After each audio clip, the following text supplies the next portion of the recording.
Mnamo tarehe 27 nikianza na kesi namba 26388 ambayo inahusisha washtakiwa 22, lakini kuna washtakiwa wawili ambao Watanzania wanaweza wakawafahamu kwa urahisi.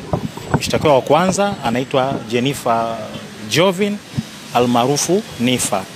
Huyu mnafahamu alikamatwa tarehe 27 na jeshi la polisi, na toka wakati huo amekuwa chini ya custody ya jeshi la polisi, na leo hii amefikishwa katika mahakama hii hakimu mkazi ya Dar es Salaam maarufu kama Kisutu. Ameshtakiwa yeye na wenzake 21 kwa mashtaka ya uhaini. Mashtaka ya uhaini kama mnavyofahamu, kufuatia kesi ya Antipas Tundu Lissu Mughwai, sio tu kwamba hayana dhamana, lakini pia yanabeba adhabu ya kifo.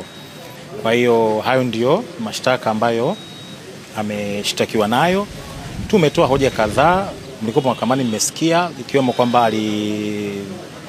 alipigwa, kulazimishwa kutoa maelezo, kukiri kwamba ameshiriki katika uhaini. Tumetoa hoja hizo mahakamani na rejelea tu ile ambayo tumesema mahakamani, na pia tumeomba kwamba yeye pamoja na wenzake mahakama kwa maana ya hakimu Aaron Ryamuya atoe amri kwamba kwa kuwa sasa wanakabidhiwa chini ya uongozi wa magereza, basi wapatiwe matibabu na pia ripoti ya matibabu iweze kuletwa mahakamani, ombi ambalo mahakama imekubali. Imetoa maelekezo kwamba washtakiwa hao 22 wa chini ya uongozi wa magereza wapatiwe matibabu, wafanyiwe uchunguzi wa kitabibu, na pia ripoti ya uchunguzi na utabibu iweze kuletwa mahakamani kwa ajili ya kumbukumbu ya rejea baadaye. Wote mnafahamu mahakama haina mamlaka ya kusikiliza kesi za uhaini, ila tu inachakata kwa ajili ya baadaye kuweza kupeleka mahakama kuu.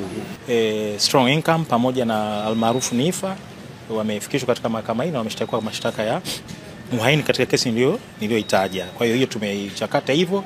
Upande wa mashtaka baada ya kutoa hoja zetu wameomba muda wa kwenda kujibu, na tutarudi tena tarehe 11 mwezi huu kwa ajili ya wao kuja kujibu, na baadaye mahakama iweze kutoa majibu kuhusu hoja zetu. Lakini ile hoja ya kwamba waende wakatibiwe na ripoti je mahakamani katika kesi hii mahakama imekubali.